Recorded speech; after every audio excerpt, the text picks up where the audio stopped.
Hello and welcome to the second half of the Dogs in Street special, and I'm joined in the kitchen, not in the studio, but in the kitchen with my very special guest, Ben Burfitt, also known as Acts of Dog. And Ben is another fantastic bald photographer. You can take it off now, and I'll take this off because frankly no one needs that.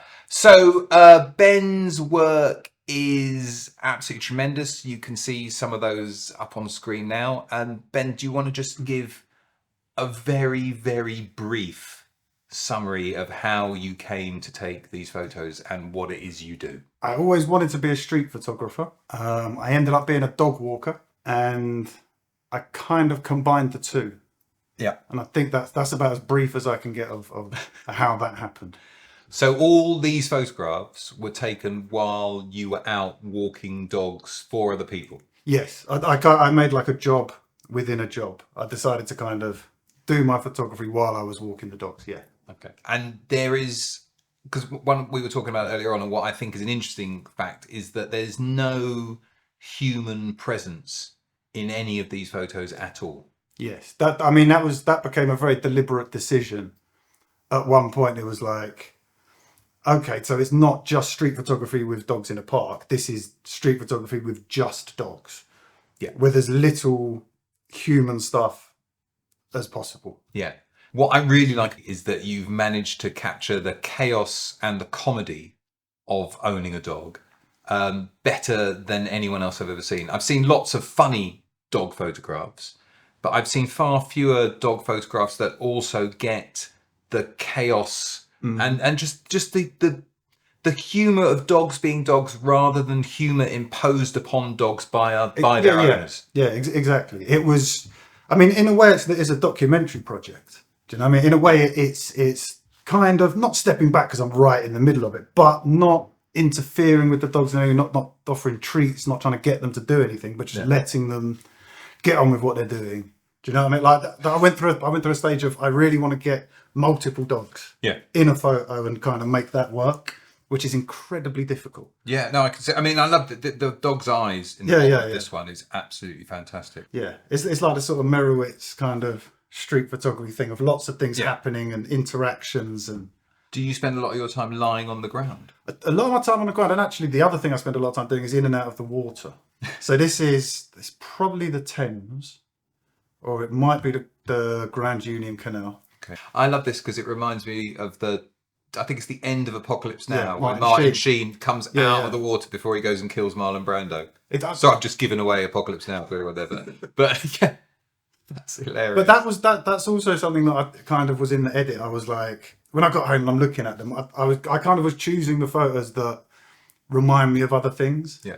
I like that you can almost hear a lot of your photos, and you can certainly smell them. Yeah, I hope you can certainly smell them. Feel them. Yeah, their wetness. I hope they smell of wet dog. Is kind of, that was one of the things I was going for. You know, someone said if you could smell the street, it's a street photo. If you can smell the dogs, it might be one of my photos. This is dog breath. Like there's a lot of dog breath in this one, I think. You know, just the fear in the eyes. Yeah. I mean, if that was behind you, that's one of the widest maws. That's a maw, not a mouth. It's worrying, isn't it? That's absolutely terrifying. Look at that. And they're like grass. My dog comes home with like a black tongue with stuff on it. And it's like this stuff all happens too quick to know how it happens. Yeah. Do you know what I mean? So in a way, I'm kind of, it's a little bit, is it Muybridge? Yes. Yeah. We're freezing and we're finding out how stuff happens. Yes. Well, no, I mean, a lot of this photography is only possible because of what cameras can do now. Yeah. You couldn't have done this. No. And 30 years ago. This stuff, especially like these kind of very dark ones, Yeah. are only possible because of how the camera works. Because I had a leaf shutter and a flash, so I could sync at 4,000. Yeah, we're getting a bit technical there. We are. Let's not go too technical. That's not what this channel is about. So what we're going to do is, because there's so many dog photos out there, what we thought we'd do is we'd ape the dog show and do a little bit of judging and put our favourite dog show photographs into various categories and compare them with the breed standards done by the old masters, etc., etc. But first of all, I think it's actually informative and good to have a look at some photographs of dog shows, because Photographers over the years have done a lot of this. So first of all, we're going to have a look at the work of Shirley Baker. She was an absolutely fantastic documentary street photographer and very, very, very into her photographs of dogs. And she did a number of projects at dog shows. And obviously, you know, countless people have done stuff at dog shows, but Shirley Baker was one of the first. And so her stuff is fantastic. So I love this one of the Bloodhound, sitting there with this woman who's got a fantastic face. I mean, she looks like something out of Weimar, Germany. And this other woman here in these fantastic glasses. And that's just great. And this woman in the background, sort of looking, you can't tell who she's looking at. Is she jealous of the dog? Is she jealous of the woman? We just don't know. Your classic Dalmatian spot. That's like a take on the zebra crossing stripy jumper thing, isn't it? I'm so over the zebra crossing stripy jumper thing. It's, if I see another one of those, I'm going to go insane. But yes, I know what you mean. But this is far better. Yeah. This is far better. That's just, I mean, look at that. 3. It's almost like a musical score. Yes. You know? Yes. It is like quavers. I can hear this photo. It's ding, ding, ding. Absolutely beautiful. And they're just so fuzzy. I love that. This is what we're going to be doing to the photographs that are coming. That we're going to be judging them by a certain kind of standard. Yeah. And it's, there's also a certain kind of nostalgia associated with looking at photos like this. The world is no longer like this. Although weirdly, the dogs sort of still are, which is, maybe that's another thing about dogs, or maybe I'm just getting very pretentious, but that dogs remain immortal in a way, whereas the world, the human world around them changes around them all the time. Getting very deep and profound here. Next up, we have Sinna Naseri, who did this at the Weistminster Dog Fair in America and in New York. And this, I love this photo. Yep. It's a strong Mermelstein vibe going on here with the poor thing's ears and just this woman underneath who, I mean, you don't notice at first, and it's just phenomenal. And the little hair trimmings and the sort of non-doggy shape of the dog is quite nice. It doesn't look like, it looks like a yak. I don't know what. It looks like a very odd wig. Now, see, this is very, very, very much in the tradition of the Elliott Erwitt Chihuahua photo, where you have a small dog contrasted with the human legs. So Erwitt took the first version of this photo in 1946. Is this one dog? Yeah, that's one dog looking around. Okay. Or you think it's 2 dogs? Well, it could be a hairy dog and a very shaved dog, kind of, and the shaved dog is cold. I just assumed, now I think it's one dog. I just assumed that they'd shaved its arse. Yeah. Very, very kind of cruel and unforgiving. But if you hadn't shaved that dog's arse, yes, when it goes, there's going to be issues. Yeah, this is a classic version of I think now, you know, an Elliott Erwitt standard, and that's just.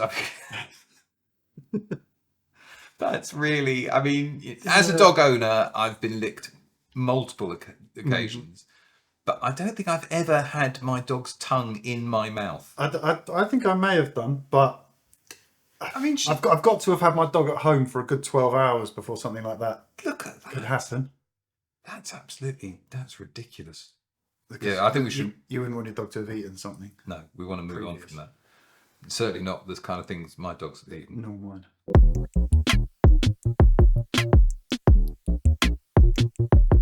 So what we have done is we have taken all of our favourite dog photos and we've divided them up into different breeds or different categories, and we are now going to judge them, and we're going to judge them against breed standards, most of which are done by masters in the field.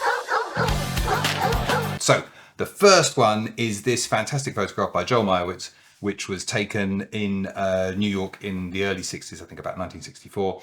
And I think, if I'm not mistaken, it was taken from his car, because Meyerowitz would do this thing where he would drive around looking for people carrying dogs, which apparently he was doing this for years, and this is the first good one. I think he followed this person for quite a while to get this photo. Definitely. I think I read that, yeah. Ran over a number of pedestrians and people like that. But got a fantastic photo, and I like the way that you can't see either of their faces, which I like. And I like the way in which the man has got the dog very, very securely by the arse and is making sure that no one takes his dog.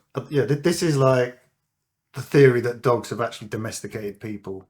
Yes. In a photo, I think. Yes, absolutely. And Meyerowitz took it. And then this one is just, I love this. This is a photograph by Daffyd Jones, and I think it's called something like Dachshunds Fighting Over Canapes. And I mean, there's so much going on here. The exchange of glances between the woman to the dog to the woman, the dog to the dog, and the dog's ear, particularly with this flappy little bit of ear there, just makes that for me. And the eye. There's a lovely thing with the woman on the left and this sort of central dachshund. There's kind of a lovely. It's almost as if they're the two that have got the issue. Yeah, and the bloke with the canapes seems quite calm about it. It's like this happens every day. He's a professional. I think he looks like he's withdrawing the canapes there. Maybe in New York this sort of thing does happen in a professional manner.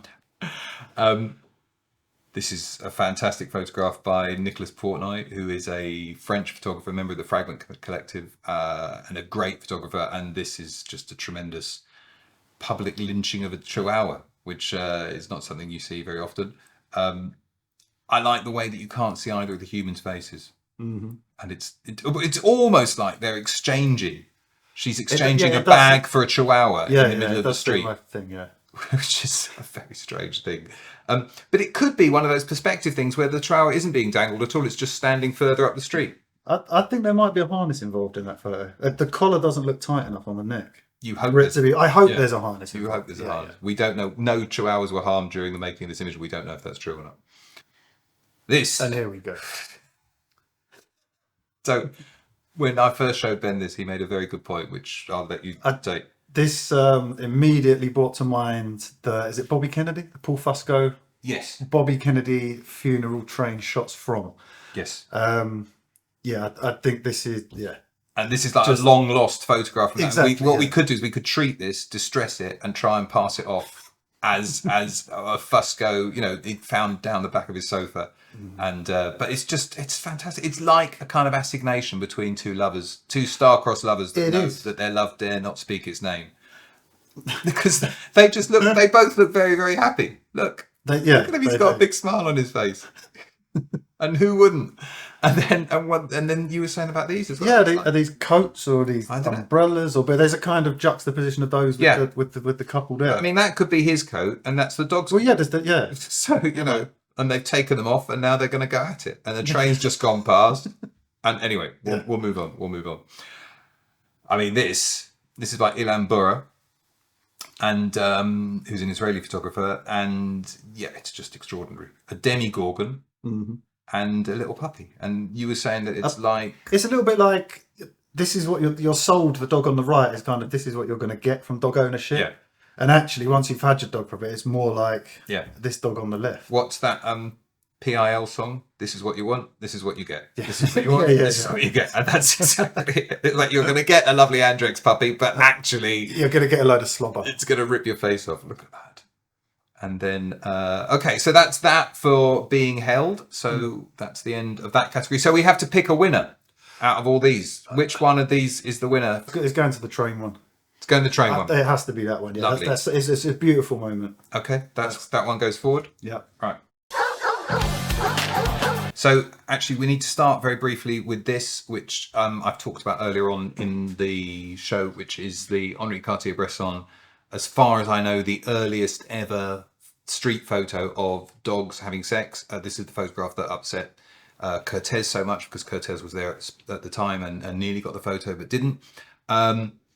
This is a lovely photograph by Jill Freedman, who is really worth checking out. I mean, as I've said earlier on throughout this entire thing, is that there's so many dog photos, it's difficult to know where to start, and it's certainly been difficult to know what to reduce the dog photos for this program down to. But Jill Freedman is really worth checking out, and this is just a nice one of hers of a very well-trained bulldog relieving itself down a grate in New York. I particularly like the way A, it's relieving itself down the grate, and B, that its lead has just been left. Yeah. And it's not, what I find very interesting about this is it's not relieving itself against the fire hydrant, which is the traditional... Yeah, it's gone against its instincts to do that. And you'd need a dog with big paws for that. A dog with smaller paws would... Would what, disappear down the grate? Kind of half disappear down the grate. You just have to the dog top. That would be quite humiliating, wouldn't it? You'd have to pull the dog out of the exactly, grate. Yeah. So that's a really good one. Thank you for that point. This is a fantastic Garry Winogrand photo taken in Central Park. I mean, I adore this. I absolutely do. I don't know whether it's an actual attempted. I mean, it could be like a 69. Yeah, It could just. It doesn't look like a fight. It does actually look like it just looks like a thing. the top dog is actually going for it. Yeah. And I love the two blokes. That's what they do. Quizzical. Yeah. But the bloke with the fag in his mouth is quite nonchalant about the whole thing as well. And I just adore that. I imagine Winogrand was really quite happy with that as well. Yeah. It's nice. You don't see that very often. No. That's that. And then there's also this one by Shane Gray, which I like a lot because the more you look at this photo, the more that's going on, and the harder it is to get a photo like this. The fact that the dog is just about to disappear off down the thing. Then you've got the bloke closest to us crossing the road who spotted him. Is this dog with the other two blokes who have stopped in the middle of the crossing? Are they waiting for that dog to come back? Why are they suddenly stopped in the middle of the crossing to look back at this dog that's pissing? I like this. There's a lot going on here. It's very much about a dog pissing, this photo, I think. That's like the most foreground element. It's right there, but there's a corner. And there's quite a lot of geometry in it as well. Yeah. I like the way that it's cut off. The tail just touches the white of the thing. I like it. I like it a lot. Shane Gray, very well done.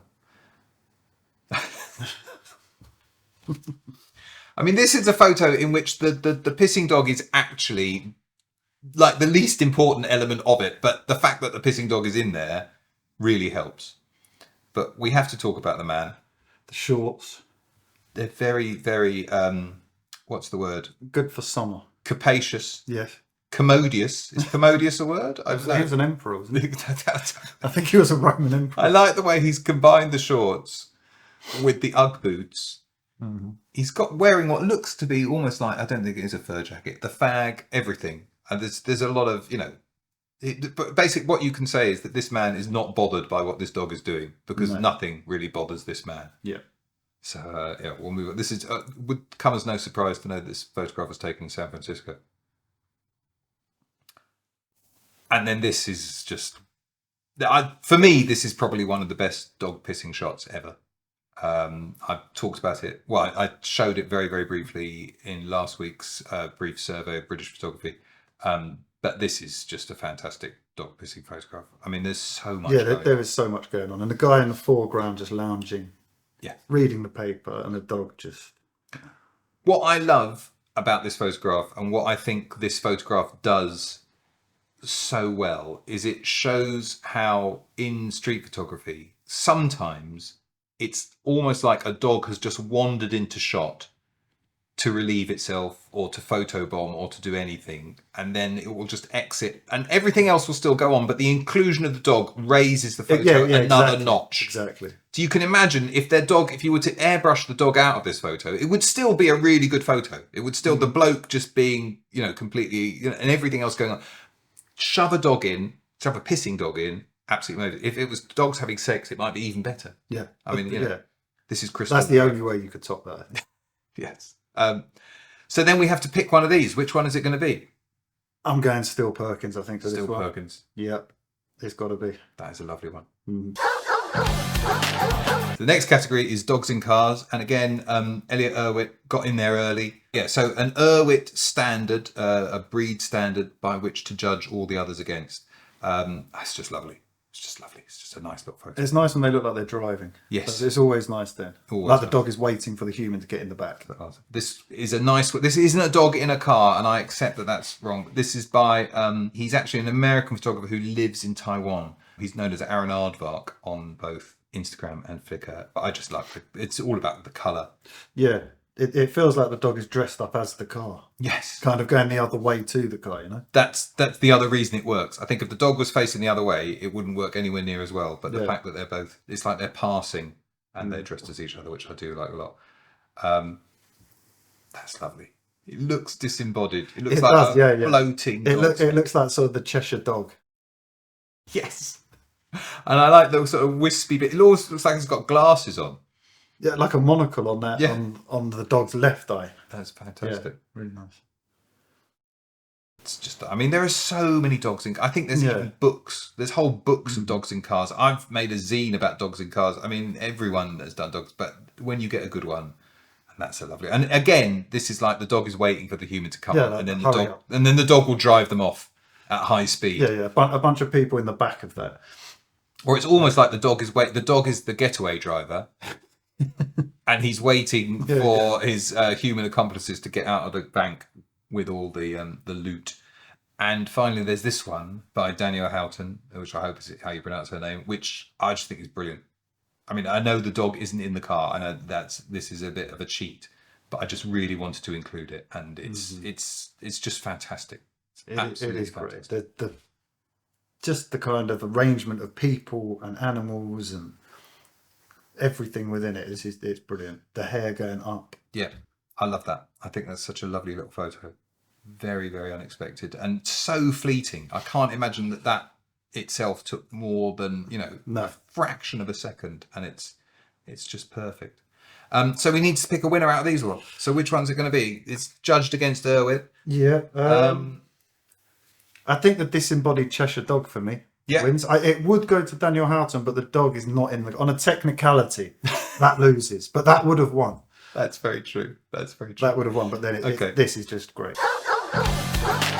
So bizarre photos of dogs, of which there are many. If we're going for the breed standard being the oldest one, then this photograph by Vivian Maier in New York is, I mean, it's not really WTF. I suppose it's WTF because you're thinking, who has done that to their dog? Because it looks like it's a papier-mâché kind of homemade. It does look homemade. My mum was telling me when we were taking our dog to the vet, I was, my uncle, he would have just put gaffer tape on that. So it's like, it's this very kind of outdated way of how people used to look after their dogs. And the dog looks like it's trying to retain some dignity. And I suppose if I'm going to be a bit overly pretentious here, I like the way that the way in which the dog has been taped up is mirrored by the fact that the sidewalk or the curb or whatever it is here is crumbling and in pieces. I quite like that. Yeah. Obviously intentional. Definitely. But yeah, anyway, so moving on from Vivian, we've got this one. It's simple but effective. It is, yeah. And the trees really, just the kind of the lines and the trees really help. I mean, it's quite nice without the dog, just pictorially, but then you add the dog in without the head, and it's good dog, good setting. I think. Yeah, no, it's just one of those ones that just works beautifully. So this photo. So this is by Mark Powell, who's also known as Lokerberg, who is I think he's an American photographer. He lives in Mexico City, and I mean, this is just astonishing. Yes, it's absolutely astonishing. When you first sent this to me, I thought that's amazing. It's a dog in a fez, and I swiped past it. And I was like, okay, a dog in a fez. That's nice. But it's not a fez, is it? So I'm going to sort of zoom in here so that everyone can see. So this dog, it's a thing in Mexico City, not just in Mexico, but in America as well, I think, to have your dogs, particularly Great Danes, ears cut so they point up. But in order to do that, you have to go through this utterly barbaric kind of process whereby the ears are taped up and then they sort of heal in this upright position. And so that's a sponge, which presumably at one point would have been white or yellow, but has become so soaked with blood, it now looks like a fez. I mean, what the fuck? Yeah. What do people do to it? It's horrible, isn't it? I mean, it's unsettling, but it's a powerful image, I think. It's a great photo because of what you're looking at here. Then the bloke in the background who can't probably see the dog, but you don't know what. And also the ice creams. Yeah, but it's also got that thing of the white backdrop, like the kind of what's his face? Irving Penn. Yeah, it's kind of the Irving Penn kind of white background. Yeah, or the Avedon thing, it's kind of. It reminds me of that a bit. No, it's astonishing. I mean, that's truly a remarkable photo, even if it's of a very horrible thing. This is like the safest alternative to that. It's hilarious. Absolutely hilarious. This is by Jack Simon, who's a photographer from San Francisco.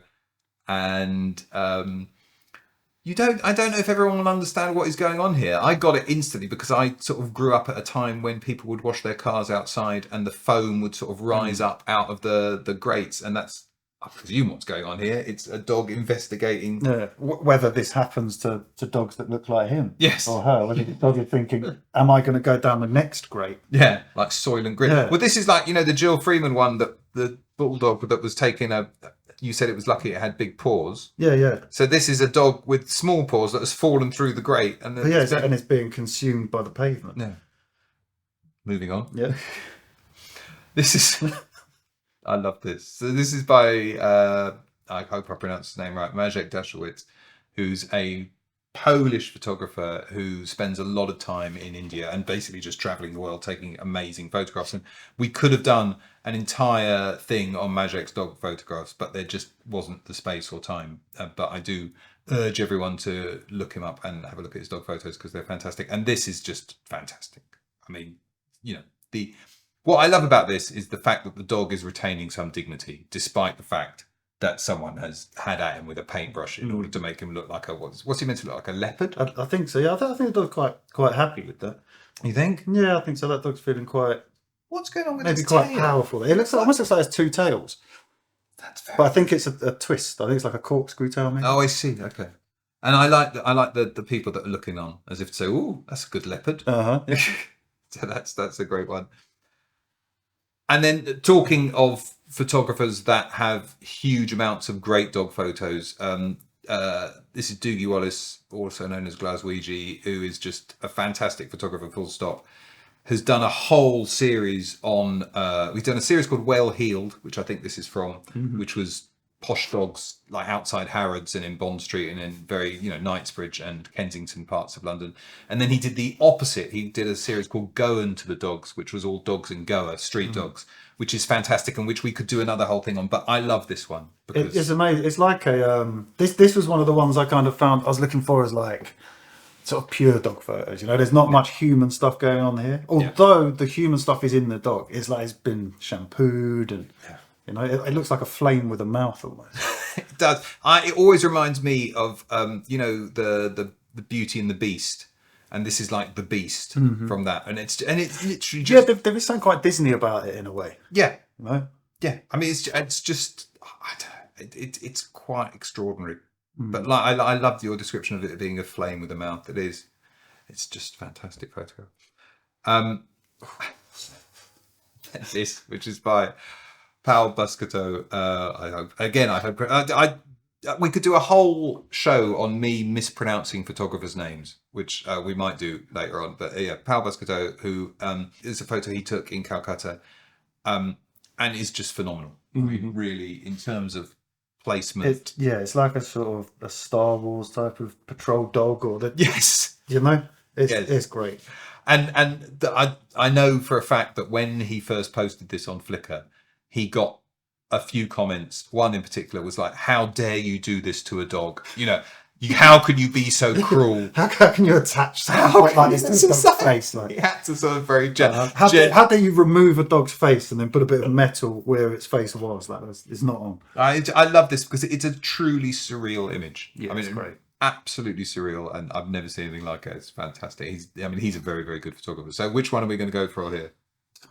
But it's your decision because you're the special studio guest. I am going with Glaswegie on this one. You're going with Doogie's. Doogie's. I think, that's the winner for this one.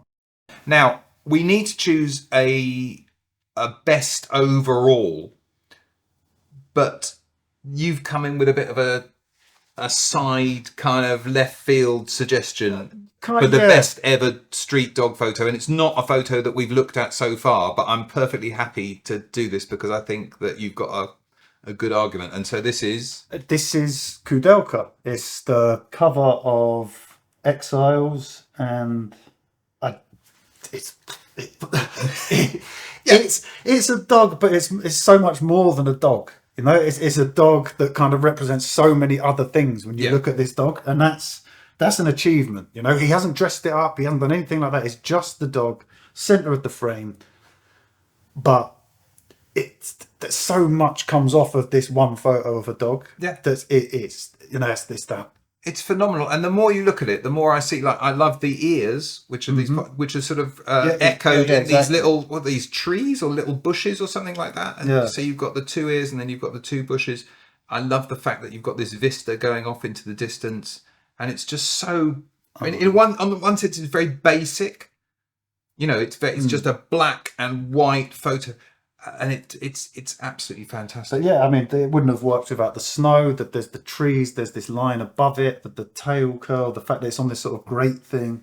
Yeah, it's like it's come from the underworld almost, or that's its door from the. It's like an underworld dog, you know, and it's kind of it's just great. No, well, what? Hang on a sec. The dog in the underworld was 3-headed, wasn't it? It was Cerberus. Yes, but this is a one-headed Cerberus. One-headed Cerberus with big jowls, and it's worth also pointing out that Koudelka, you know, took in Exiles is full of animals. There's like lots of horses, donkeys. I think there's like ravens and things like that. And there's 3 great dog photos. There's this one, which everyone knows. There's this one, which I adore because, I mean, there's just so much going on in this photo. To get a one-legged man going down the steps anyway is great, but to have a dog on the wall above him facing the other way, or again with those pointy ears. Again, it's the thing of the dog coming in and just topping off the photo, isn't it?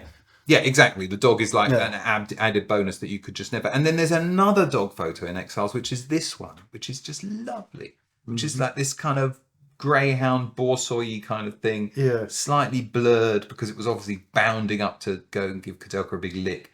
And I just love this photo. Yeah, it's great. And the front leg and the tail is kind of forms this like swoosh. Yes. And it's got like a sort of swan kind of tail. It does look like a swan. It does look like a swan. That's fantastic.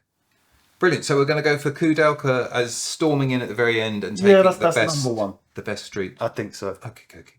So that's it for Dogs in Street. Thank you so much for watching. Thank you very much to Ben for being the special guest. Check out his work. I'll put a link underneath it in the comments. And yeah, stay tuned. And next week we've got another one, but with no special guest. We're going to go back to the traditional format then. So thanks for watching and woof. I should have woofed then.